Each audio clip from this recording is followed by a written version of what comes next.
everybody would define themselves in a good way that is, but when people know you, they will say, yes, you are African, but you're not this stereotypical African that we know.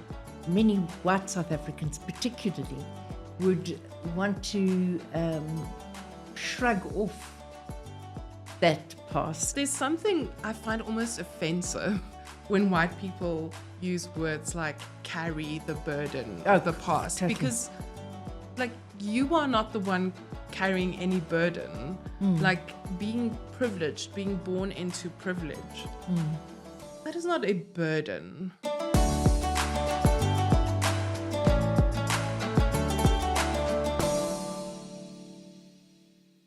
I'm a lover of Afrikaans and I'm a lover of the South African people. So I identify myself firstly as a South African before I say I'm an Afrikaner. So my identity is not rooted in any stereotype of what Afrikaner is. Yet I carry with me this baggage of guilt, of the apartheid, of white privilege, which I'm so aware of that I have. So when I listen to that clip, what I find very interesting is that she starts off by saying something to the extent of, I'm a South African first before I'm Afrikaans. And in terms of identity, I wouldn't consider those two things as mutually exclusive. Yeah. Right? You can be like many Afrikaans people are South African. So for me, it's interesting that she doesn't use but saying I'm a South African before I'm Afrikaans, I'm South African before I'm an Afrikaner, almost as though before she even gets into where she's going with this little snippet, she is prefacing it. And I think for many people that signals something. It's sort of signaling an awareness, maybe a discomfort with calling oneself an Afrikaner. Yes. Which, so to say, Yes, for me too, there's something sort of evasive about it. It's sort of like you can't pin me down, with any of the sort of negative stereotypes that might, swirl around Afrikanerness. So that's quite interesting. It's sort of like a little bit of an evasiveness, I think. Yes. Yes. Yeah. As for me, I think there's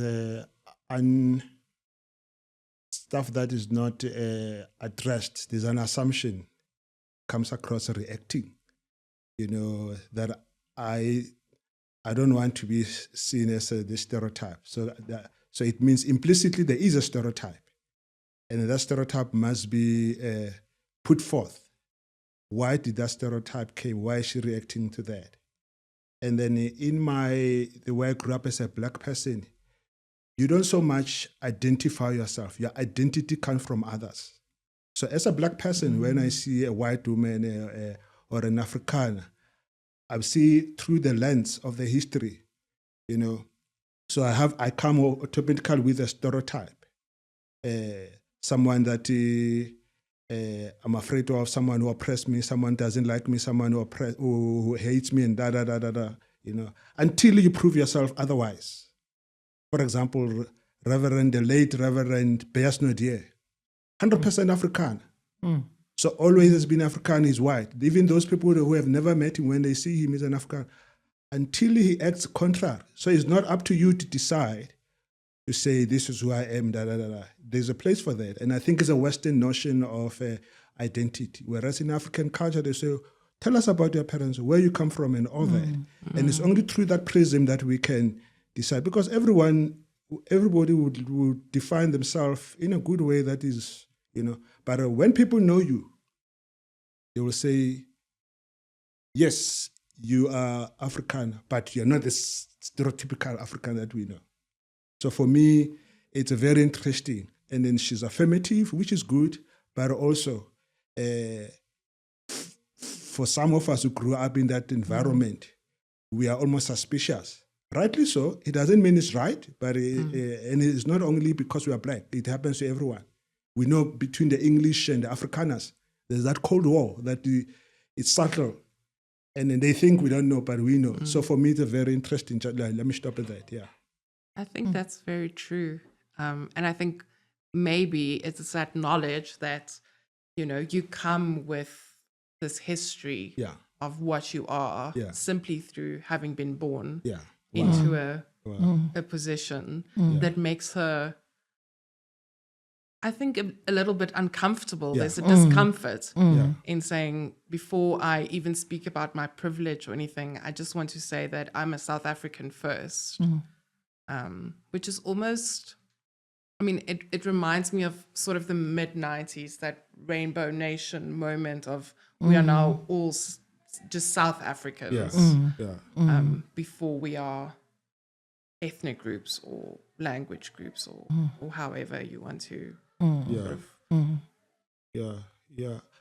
even that definition of South Africanness is very elusive.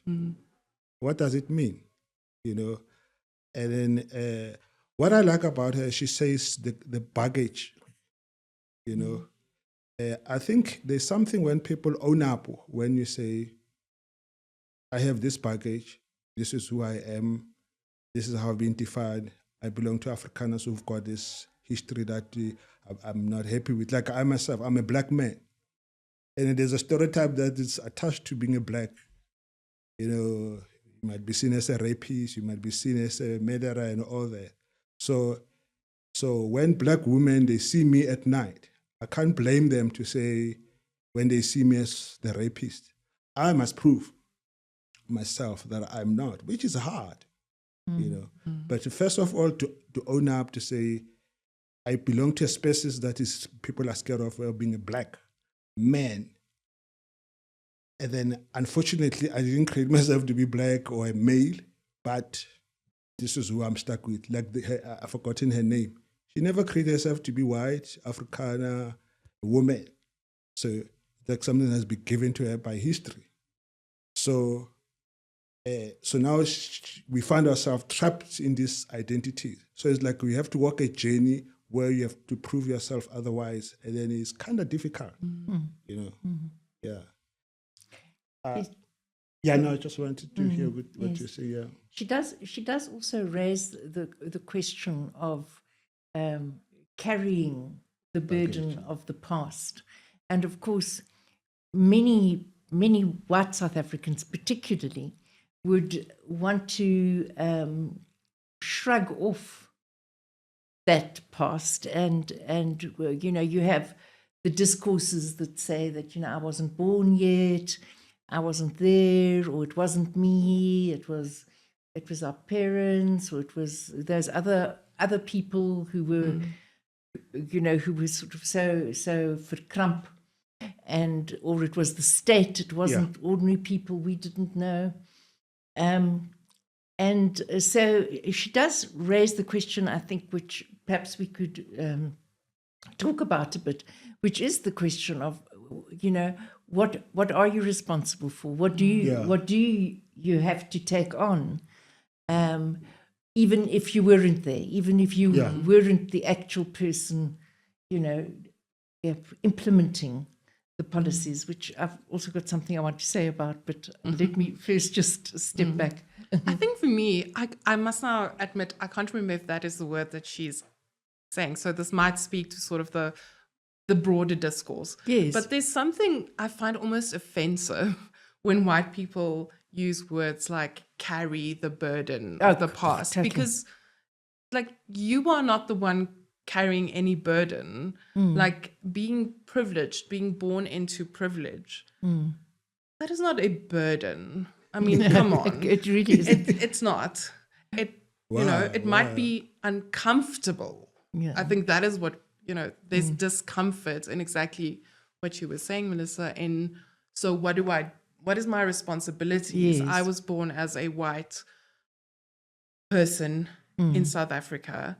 And because of that, there are certain privileges that I have that I can't undo. I mean, the fact that when I walk into a room with a black colleague, and people speak to me before they speak to my colleague. Yes. There are certain things that I can do in that moment Yes. to try and correct. undo that, to correct. Yeah. But I can't.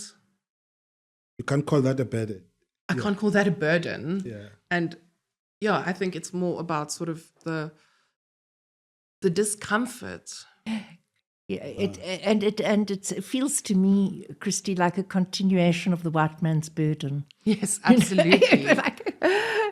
I think it is. It is It's a continuation of that that type of discourse. Yes, yes. I like the way you juxtapose it, where you contrast it with privilege instead of a burden, because burden, it makes you a victim. That's right, but that's what she's doing in a way. Yeah.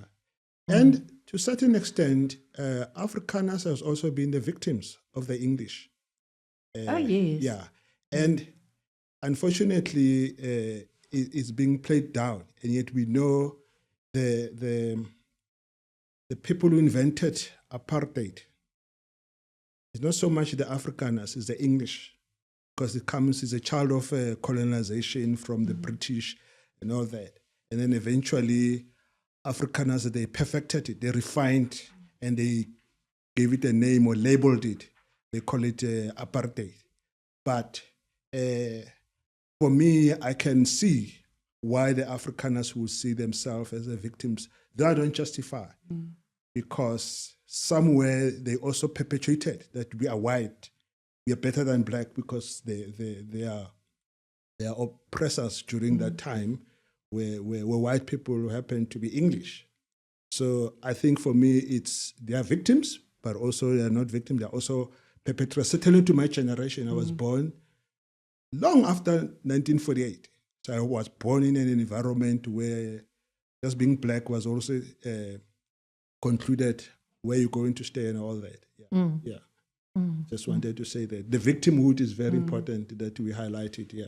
But do white people living now, especially the ones who were born after 1994, I mean, do they have a responsibility? Yes. I mean, do they have something that they legitimately should carry? Yes. If you ask me as a black person, you're asking me as a black person, I would say the white people must start to say, if they have a responsibility and want to own it, they must start to say, I am a racist because of my history, because of where I come from. And therefore, now that I acknowledge it, I would like to be helped how to undo this. You may not be like Flock or be like all these champions of apartheid, de Klerk and all that. But it's a painful thing to own up. Unlike disassociate, to make yourself a victim. There's something when a person becomes vulnerable and own up. Something happens to the other one. To say, wow, we didn't expect this. Because people they become defensive. But when you own up, the next thing said, I'm inviting you to help me. Let's work together. But as long as I'm not a racist, you are a racist, those are the ones. We end up locked into a space where no one, but until someone says, yes, I am, I may not have done this, but I come from this, I have privileges and da. Can you help me? So your posture is inviting. So the question that comes to my mind then is that what she was doing? Ish. In this, was she actually doing that, or was she doing a kind of a preemptive self-protection? You know, like I've owned up, so don't hurt me. I've sort of like covered myself, and it's sort of like so I'm white, I've got privilege, and I'm sort of sorry about you, being where not being in my space of privilege, but it's sort of tough luck that I'm the one with the privilege, Am I being a bit harsh? I don't think you're being harsh. I mean, of course we can't know, but No, we can't know. I think that there's something about for example, saying, I don't identify as an Afrikaner, which allows you to create distance from that identity and the history that that identity carries. And as soon as you say something like, I'm a South African first, I think you are distancing yourself from some responsibility. Right. And I think she might have been doing that. But Christi, for me, sorry. Yeah, no. Also, just the fact of I've got the privilege. I know I've got privilege.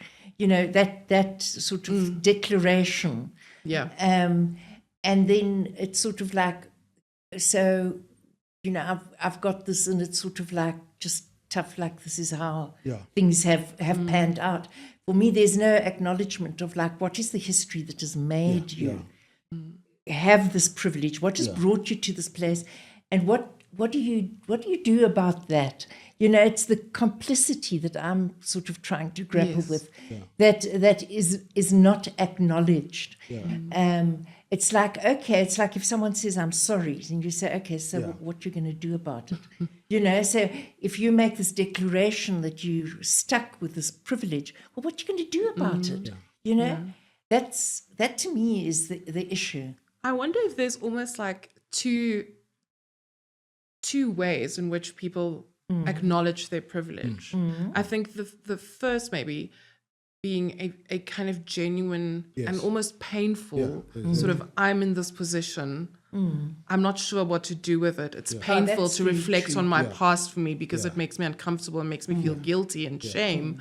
And then the second, a kind of position of, well, I've acknowledged that I'm privileged, so let's move on. Let's move on. So I'm not opening the conversation, I'm closing it. This is the end. For me, that's where I wanted to come in, that often white people, and I don't want to just to talk about African, generally white people, they would say, yeah, this is my history, and then they tell you what she just said, you know. I have this burden. There's no invitation, and therefore it's like, you have to accept that. So let's move on. For me, is when you invite, you reverse the history, you know, and then we both of us, it's our journey. Unlike you've always been the one who determines, But when you own up and say, I'm a black chauvinist or a chauvinist pig that oppresses black women or whatever, and now I realize. And I know I can't do anything about it. Just that. But Trevor, it's inviting. Yes, but one thing that I find for me when I listen to declarations like that is that it very specifically doesn't acknowledge history. You know, it sort of like just says like, whoops, here I am. Yeah. You know, and it's like, can we talk about the history? Yeah. You know, can it's we? Like, actually, what now? Now that you've what? What now? But also like that history is still present today, and it's present in your privilege. And how do we move forward if you're not actually going to talk about the history, and if you're in denial of the history, or you're trying to rewrite it? You know, which I think you find quite a lot. This attempt to sort of like. Rewrite history so that white people can feel good with it, you know, as opposed to actually really sit in it and grapple with what it means and what it means for our relationship with our fellow South Africans. But I also find that this whole thing about identity, which is important, we are bigger than our skin color, we are bigger than our gender, and therefore I think it must be taken beyond that. There are amazing things that Afrikaner has done that it needs to be acknowledged, because if we don't go that route, you'll end up rubbishing. For example, Afrikaners, they call themselves Africans. It's like one of you said, it's an African invention, you know. And then they were born here, you know. Well, it's controversial in the whole history, but the fact is that they are Africans. They are part of us. We can no longer treat them like this. If they are, we can think about their history, where they come from Dutch and all that, or German. But now that they are here, we need to talk about that, the positive aspect that Because sometimes some of my friends, when it suits them, they are Westerners. When it suits them, they are Afrikaners. Yeah. And then I think we need to, I'm talking from a point of view of the identity politics, where the Afrikaners need to say, I'm an African. What does that mean as a white African? So that the identity part of them is not only left to the color, but they have to convince people like us who are black to say, look, he's not only playing this, he's learned the Zulu language, he's sharing his resources, the things that are tangible. And then we are saying he's a human being, umuntu. Yeah. Trevor, so what I've heard actually coming through, in our conversation that I think is very valuable is the element of kindness. I mean, Christi, when you said about like the two different ways in which one can interpret it, and the one is sort of like a more pained position of, what I don't know what to do with this, and what you've just been saying. I mean, I think there's an element in what we're saying which leaves open a space for kindness, which leaves open a space for people to grow. Yeah. Because if one's just simply condemnatory, Yes. then where does that person go? There's nowhere to sort of like develop or become what we're sort of like holding up to be the right way to go. If there is such a thing. Yeah, I think I agree with you. But having said that, I think that is the right way. Yes. Kindness, and to listen with kindness, with like empathy, your best, instead of to listen critically. However, Yeah, I yeah. will say that when I look at not all, but many white South Africans, I don't think that kindness is returned. No, I mean, this is true. it's shocking to me how people who were born after 1994 even, the absolutely fictitious stories that they make up about what life in apartheid was like Right. for both black and white people. Christi, I like you because what you just said, I'm happy it was not said by me. Because even Bishop did articulate that the black people have stretched out with kindness and it has never been reciprocated. And when you said it, it's like, this is what has been said. However, there are people who are bigger than the white skin. And then for me, he touched me, that is Reverend Beas Nodie. He was umuntu, Yes. So for me, with all my conscience sitting here, I can't stand up here and condemn all the Afrikaners. Though the stuff that they've done is horrible, but there are few of them who are 100% Afrikaners, but they were bigger than what we would expected. So I think for me, it's important that we live within that tension of these Afrikaners who embody Ubuntu, and then the Afrikaners who that we're talking about. Yeah. So Christi, I'm absolutely not for a moment saying that we Yes. must drop our criticality. I didn't think you were. Just no. But I think, Trevor, what you've just said about attention is right. Is that we've probably got to hold our criticality and our kindness in tension with each other, and somehow through that we reach the right sort of nuance of analysis. That's sort of like what I would propose as an outcome of our conversation. I don't know if you'd live with that. I think so, because I think I always use the comparison with gender because I work Yes. with men and masculinities quite a lot. Yes. And so Wow. I find it makes it easier if I speak about my own racial identity. And I think the only way to convince people, in a sense, is to do it with kindness, because otherwise, before you even, Yeah, have finished your first sentence, you've lost them. you've lost people because they're already so defensive and on the back foot. For me, maybe the last thing I'll say, I would love to see Afrikaners willing to be led by black people. Yes. If they really mean it, if they really want transformation. I mean, like that lady should say, defining herself. And when if I say to her, can we help you?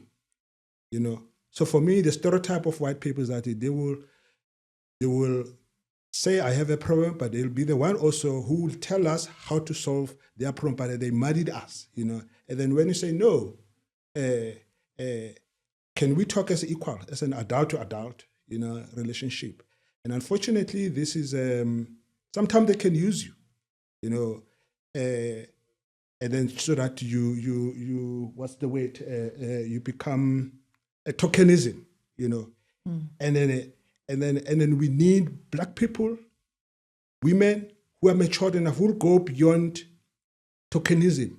Not being tokens, but there's a perception that we misunderstand that we're a token, but they know that they in their hearts, like the Mandelas of this world, Bishop Tutu of this world, who will be happy to be misunderstood because they know they are long term, that they are here because they want to unite the country, they want to be human beings than to live in these stereotypes that have been created by colonization, apartheid. Sorry, that's well. I think that we're as white South Africans, we're lucky and appreciative of the fact that there are Black people with the orientation that you have, Trevor, that you know are prepared to extend that hand after everything, to still be willing to put themselves out and say, we can help you.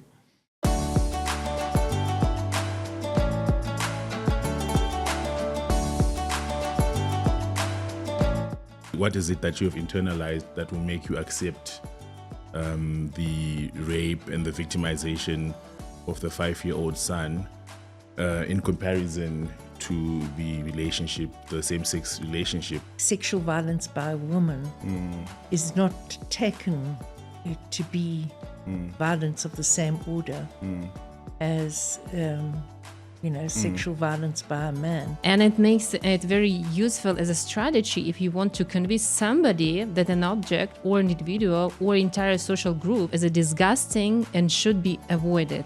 This speaking subject says, in my disgust of same-sex intimate relationships, I'm willing to forgive a rape of a minor.